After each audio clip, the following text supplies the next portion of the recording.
I'm going to talk to you today about impact and what impact is. So sometimes you'll be told you shouldn't do impact exercises, and people say, oh, I'll run slowly or some small jumps. Impact is anything. So when you jump, when you run, that is impact. So you stay away from that if you've got a knee problem or if you're a certain amount overweight. Before you start impact exercises, you get the sign off from your physio or your doctor, and also you should be pain-free in the knees and hips especially. And for things like running, don't do it until you've got a handle of where you are weight-wise and that your body is able to control you as you land. Because when you run, every footstep is 4 times your body weight going through your knees, your hips, and your ankles. That's 4 times your body weight. So if you're 20 kilos over, that's an extra 80 kilos every single footstep that's going through these joints. And most of the time, if you found yourself in that position, you're probably not well balanced in the muscular way, so you're probably not staying upright. So you could be down here in landing in the wrong foot position, 4 times the body weight for thousands of steps if you're doing like a kilometre even. So it's important to build your foundation through squatting, lunging. Make sure you're pain-free first, make sure you're confident you understand your body. When there are impact exercises in your program or in a program, I want you as someone who's not doing impact right now to be able to progress that. So if you've got a jump squat, if you know you shouldn't be, don't try and jump squat. Don't think, oh, you know what, I'll do 20 seconds or just 10 jump squats. Don't do it.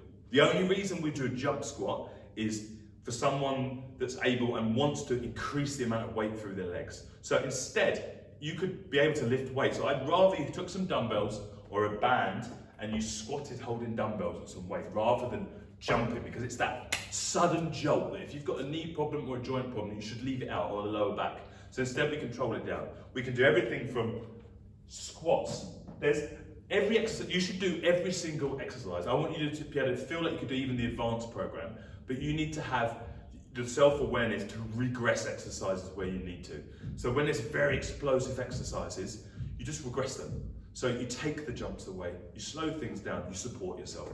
An explosive jump lunge like this, very advanced exercise. You see it everywhere, and people just say jump lunge like that, but it's advanced. You have to land the same. You don't want to find yourself landing like this. So instead, if it's jump lunge, you know you shouldn't be jumping, you just go for a static lunge. Or you could have a reverse lunge. And even if that's too difficult, you put your hand on a wall, you support yourself.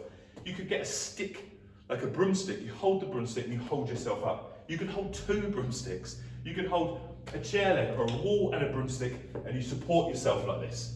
It's just about taking your joints through a certain movement. So when I want you to lunge, I want you to lunge at your intensity, and I want you to take you through a full range of motion. So this is not okay. We need you to go through the full range, because that's what you need for joint health, flexibility, and full range of motion, which will stop you getting injured and developing poor posture. So you just take the load off with a stick, with the wall, and we go up and down. As long as you're coming up and down. This is far superior with my 2 supports than someone who has no support and does this. This is taking you nowhere. In fact, if anything is negative, it's teaching you that you can do an exercise when you can't. You're teaching your body a bad movement pattern. Whereas here, you're training your body to do the full movement. So when you've got knee and joint problems, make sure you regress exercises. And if you don't understand that, drop me a message anytime you like, and I'll tell you exactly how to do it. And I'll point you in the right direction. So don't worry about it. There's no exercises that cannot be regressed, and there's no exercise that you must do. All we want is full range of motion for body health, joint health, flexibility and range of motion.